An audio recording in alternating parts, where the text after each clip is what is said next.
वैसे तो आप सब लोगों ने बहुत सी कहानियाँ सुनी होंगी, लेकिन ये कहानी उनसे कुछ अलग है। ये कहानी है समुद्र की।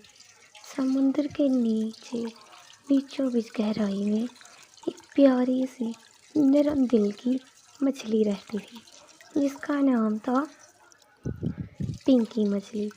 और ये है वो खूबसूरत सी मछली। ये तो हमारी महारानी मछली है। ये भी बहुत रहमदिल है, लेकिन हमारी पिंकी मछली कहाँ गई? चलिए ढूंढते हैं।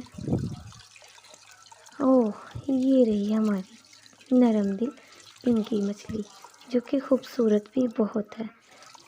समुद्र की बाकी मछलियाँ इससे चलती हैं। अगर आप इस पिंकी मछली की प्यारी प्यारी और नई नई कहानियाँ सुनना चाहते हैं तो इस चैनल को सब्सक्राइब करें। चैनल में पिंकी मछली की प्यारी प्यारी कहानियाँ रोज़ाना अपलोड की जाएंगी। शुक्रिया।